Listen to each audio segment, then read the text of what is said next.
Red టీవీలో మీ వ్యాపార ప్రకటనల కోసం ఈ నంబర్ ని సంప్రదించండి 6281747728. Hi viewers, welcome to our channel. ప్రస్తుతం మనతో పాటు సీనియర్ జర్నలిస్ట్ దాము బాలాస్ సార్ వారితో మాట్లాడదాం. నమస్కారం సార్. నమస్తే సార్, రష్యాలోని ఒక మాస్కోలో ఒక దాడి జరిగింది సార్. అటాక్ చేశారు తుపాకులతోటి. దాదాపు 60 మందికి వరకు అయితే చనిపోవడం చూస్తున్నాం సార్. అసలు ఎవరు దాడి చేశారు, వాళ్ళకి రష్యాకి అసలు ఏంటి సార్ గొడవ?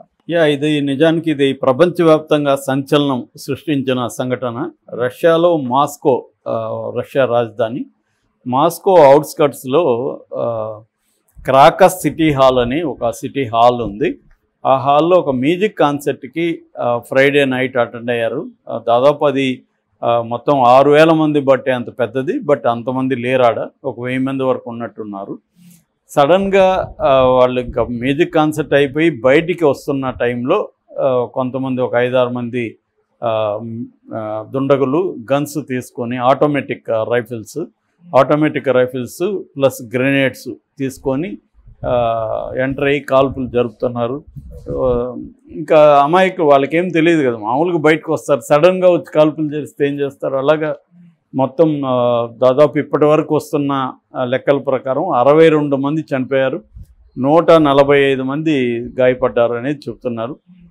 ఈ లోపల రష్యన్ పోలీసు, స్పెషల్ ఫోర్సు వీళ్ళందరూ వెళ్ళి కొంతమందిని సేవ్ చేశారు. కొంతమంది ఏమో బేస్మెంట్ ఉంటే దాంట్లో దాక్కున్నారు. అలాగా కొంతమంది ప్రాణాలు కాపాడుకున్నారు.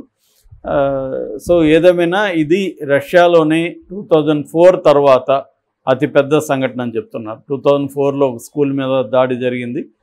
దాని తర్వాత ఇది అంత పెద్ద ఇది అనేది చెప్తున్నారు. ప్రపంచవ్యాప్తంగా ఒక్కసారిగా ఉలిక్కిపాటు జరిగింది. ఎవరు చేశారు, ఏం చేశారని. యాక్చువల్గా రష్యా, ఉక్రెయిన్ దాదాపు 4-5 ఏళ్ళ నుంచి యుద్ధంలో ఉన్నాయి. ఈ ఉక్రెయిన్ వాళ్ళే చేశారు. ఎందుకంటే రష్యాలో ఉండే అనేక స్థావరాల మీద కూడా ఉక్రెయిన్ దాడులు జరుగుతున్నాయి. ఉక్రెయిన్ లోపలికి వెళ్ళి రష్యా దాడులు జరుగుతున్నాయి. ఇది యుద్ధం జరుగుతున్నప్పుడు ఉక్రెయిన్ తీవ్రవాదులే ఇది చేశారని ఫస్ట్ అనుకున్నారు. బట్ ఉక్రెయిన్ తీవ్రవాదులు ఇది మేము చేయలేదు, ఉక్రెయిన్ వాళ్ళ సైన్యం మేము చేయలేదని చెప్పింది. ఉక్రెయిన్ ఇంటెలిజెన్స్ అయితే ఇంకొక స్టెప్ ముందుకేసి అసలు ఇది రష్యా మిలిటరీనే కావాలనే చేసి ప్రపంచంలో సింపతి కోసం చేసింది. అట్లాగే రష్యా ప్రజల్లో ఒక ఆగ్రహాన్ని తెప్పించడం కోసం చేసింది. ఎందుకంటే ఉక్రెయిన్ మీద పోరాడడానికి రష్యా సైన్యం సరిపోవట్లేదు, రిక్రూట్ కావడానికి ప్రజలు ఒప్పుకోవట్లేదు. అందుకని రిక్రూట్మెంట్ పెంచుకోవడానికి తర్వాత ప్రపంచవ్యాప్తంగా ఒక సింపతిని, ఎందుకంటే రష్యా మీద అనేక వెస్ట్రన్ కంట్రీస్ ఆంక్షలు విధించాయి, ఆర్థిక ఆంక్షలు విధించాయి. వాళ్ళ పెట్రోల్ కొనట్లేదు, వాళ్ళ వస్తువులు కొనట్లేదు, అంటే ఇంపోర్ట్స్ ఇవన్నీ ఆపేశారు. దానివల్ల ఎకనామీ మీద ప్రెజర్ పడింది. ఒక రకంగా ఇండియా ఈ క్రైసిస్లోంచి లాభపడింది. మోడీ తెలివిగా ఏం చేశాడంటే, ఒక పక్క వెస్ట్రన్ శక్తులతో మంచిగా ఉంటున్నాయి, రష్యాతో కూడా మంచిగా ఉండడం, రష్యా ఆయిల్ని కొద్దిగా తక్కువ రేట్లకి కొనడం, దానివల్ల ఇండియన్ ఎకనామీకి కొంతవరకు హెల్ప్ అవుతుంది. అట్లాగే రష్యా నుంచి కొన్ని రకాల వెపనరీకి సంబంధించిన ఇవి కూడా జరుగుతున్నాయి, లావాదేవీలు. అట్లాగే మన దేశం నుంచి కూడా కొన్ని రకాల ఎగుమతులు రష్యాకి వెళ్తున్నాయి. దీనివల్ల ఇండియా లాభపడింది. అయితే చాలా దేశాలు, ముఖ్యంగా యూరోపు, అమెరికా ఇటువంటి దేశాలంతా కూడా రష్యాను బ్లాక్ చేశాయి అన్నమాట. సో దీని నుంచి సింపతి పొందే దానికోసం ఈ డ్రామా ఆడింది అనేది ఉక్రెయిన్ మిలిటరీ ఇంటెలిజెన్స్ చెప్తున్నారు. అయితే ఈ లోపల ఏమైందంటే, ఐసిస్ అంటారు కదా, ఐసిస్ అంటే Islamic state of Iraq and Syria, దాన్ని ఐసిస్ అంటారు, ఐఎస్ అంటారు. ఐఎస్ అంటే ఇస్లామిక్ స్టేటు, తర్వాత ఐఎస్ఐఎల్ అంటారు, అంటే Islamic state in Iraq, Islamic state of Iraq and Levant అని. సో ఇలా రకరకాల పేర్లు ఉన్నాయి దానికి. ఏదేమైనా సింపుల్గా ఇస్లామిక్ స్టేట్ ఆర్గనైజేషన్ అనుకోవచ్చు. మామూలుగా అది ఐసిస్గా పాపులర్ అనమాట. సో దీంట్లో మళ్ళీ అనేక గ్రూపులు ఉన్నాయి. అందులో ఐసిస్-K అనే గ్రూపు ఇది చేసిందని చెప్తున్నారు. అంటే టెలిగ్రామ్ యాప్, దాంట్లో వాళ్ళు అనౌన్స్ చేశారు, ఇది మేమే చేశాము, మా టీము సక్సెస్ఫుల్గా ఈ ఆపరేషన్ కంప్లీట్ చేసుకొని బేస్కి సేఫ్గా చేరుకున్నది అని వాళ్ళు ప్రకటించారు.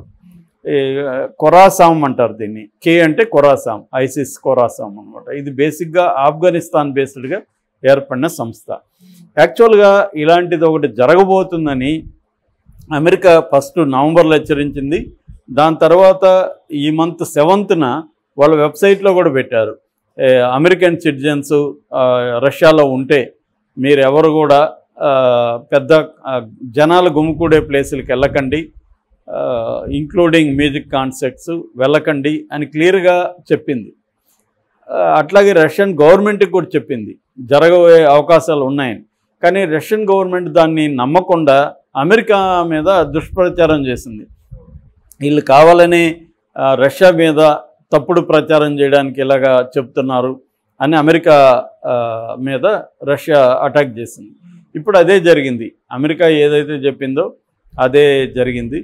సో రష్యా కానీ అమెరికన్ ఇంటెలిజెన్స్ ఏజెన్సీలు చెప్పిన సమాచారాన్ని ముందు జాగ్రత్త తీసుకొని ఇటువంటి కాన్సర్ట్లకి సెక్యూరిటీ కానీ ఏర్పాటు చేసి ఉంటే ఇది జరిగి ఉండేది కాదు. ఎందుకంటే ఇంత పెద్ద ఒక 1000 మంది గుంపుడున్న చోట సెక్యూరిటీ అవసరం.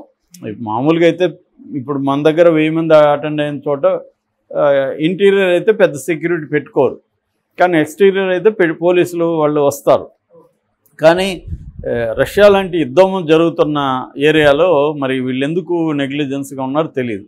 ఇంకొక వార్త కానీ ఒక ఫోటో అండ్ వీడియో వైరల్ అయింది. అదేంటంటే ఇందులో ఒకరిని పట్టుకున్నారు రష్యన్ స్పెషల్ ఫోర్సెస్ అనేది కూడా ఒక వార్త బయటకు వచ్చింది.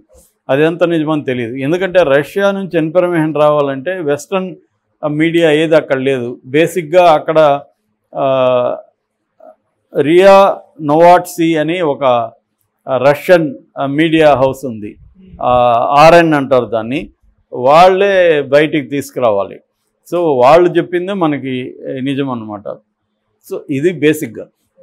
అయితే ఐసిస్ ఎందుకు అటాక్ చేసింది అనే దానికి వాళ్ళు చెప్పలేదు. కానీ ఐసిస్కి రష్యాకి మధ్య ఎప్పటి నుంచో ప్రాబ్లం ఉంది.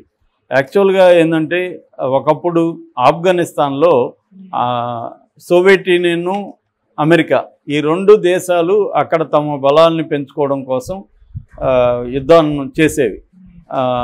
అప్పట్లో సివిల్ వార్ అనేవాళ్ళు, వరల్డ్ వార్లో భాగంగా సివిల్ వార్ అనేవాళ్ళు. అంటే 2 క్యాంపులుగా ప్రపంచం విడిపోయింది, సోవియట్ క్యాంపు, అమెరికన్ క్యాంపు. మనలాంటిదే అలీనా విధానంతో, నెహ్రూ అలీనా విధానం అని 2 క్యాంపులతో కూడా సమాన స్థాయిలో ఉండడానికి ట్రై చేశారు, సమాన దూరంలో. కానీ ప్రపంచం మేజర్గా ఈ 2 క్యాంపులు గడిపోయింది. అందువల్ల అదొకటి. అంటే ఆఫ్ఘనిస్తాన్లో రష్యా అనేక దురాఘాతాలకి, అన్యాయాలకు పాల్పడిందనే కోపం ఒకటి ఉంది. రెండవది, సిరియాలో రష్యా ప్రభుత్వం, ముఖ్యంగా పుతిన్, బషార్ అసాద్ సిరియన్ ప్రెసిడెంటు, ఆయనకు మద్దతు ఇచ్చి అక్కడ ఐసిస్ని మామూలు కొట్ల చాలా పెద్ద స్థాయిలో దెబ్బ కొట్టింది. ఒకప్పుడు ఐసిస్ ఆధ్వర్యంలో సిరియాలో, ఇరాక్లో కొంత భూభాగం, దాదాపు 40% భూభాగం ఐసిస్ ఆధ్వర్యంలో ఉంది. దాదాపు 1,20,00,000 మంది ప్రజలు ఐసిస్ కంట్రోల్లో ఉన్నారు. దాన్నంతా కూడా విచ్ఛిన్నం చేయగలిగింది మన రష్యా సిరియాకి సపోర్ట్ చేయడం ద్వారా. అట్లా మిడిల్ ఈస్ట్లో అనేక చోట్ల ఈ అరబ్బుల మీద కావచ్చు, ముస్లింల మీద కావచ్చు, రష్యా వెళ్ళి అటాక్ చేస్తుంది అనేది రష్యాని ఎనిమీగా ఈ ఐసిస్ ప్రకటించింది. అందుకని రష్యాని వీలైనంతగా దెబ్బతీయాలి, వీలైనంత చోట్ల దెబ్బతీయాలనేది ఈ ఐసిస్ లక్ష్యం. సో అందుకనే ఈ అటాక్ ఐసిస్ చేసిందని మనం అనుకోవాలి. మామూలుగా ఉక్రెయిన్ అయితే అందరూ కూడా చెప్పేది ఏంటంటే మిలిటరీ స్థావరాల మీద దాడి చేస్తుంది తప్ప సివిలియన్స్ మీద దాడి చేయదు. కాబట్టి దీంట్లో క్లియర్గా ఉక్రెయిన్ రోల్ అయితే లేదు అనేది ఇప్పటివరకు ఎక్స్పర్ట్లు అందరూ కూడా చెప్తున్నారు. అయితే రష్యా ఏం చెప్పిందంటే దీంట్లో ఎవరు రోల్ ఉన్నా కూడా వాళ్ళని మేము ప్రపంచంలో ఏ మూల ఉన్నా ఏ రకమైన చట్టాలని మేము పాటించకుండా వాళ్ళని ఏరి చంపుతాము అనేది చెప్పింది. యాక్చువల్గా ఒకప్పుడు ఇజ్రాయిల్లో ఒలింపిక్స్లో అటాక్ చేసిన ముస్లిం తీవ్రవాదులను కూడా వాళ్ళు కూడా ఇలాగే అనేక దేశాల్లో వెంటాడి చంపేశారనమాట. దాని మీద స్పిల్బర్గ్ సినిమా కూడా ఉంది, మీనిచ్ అనేసి. సో ఇలాగా వీళ్ళు కూడా ఇప్పుడు అలాంటి ఒక టీం ఫామ్ చేసి వీళ్ళని వీళ్ళ ఆధారాలు ఎక్కడెక్కడ ఉన్నారో పసిగట్టి చంపే అవకాశాలు అయితే ఉన్నాయి. రష్యా కూడా ఊరికే ఉండే అవకాశం లేదు. ఏదేమైనా ఇది జియో పాలిటిక్స్లో ఒక పెద్ద కుదుపుగా చెప్పుకోవాలి. వరల్డ్ వైడ్ ఒక ప్రపంచం అంతా కూడా ఉలికిపాటికైతే గురైంది.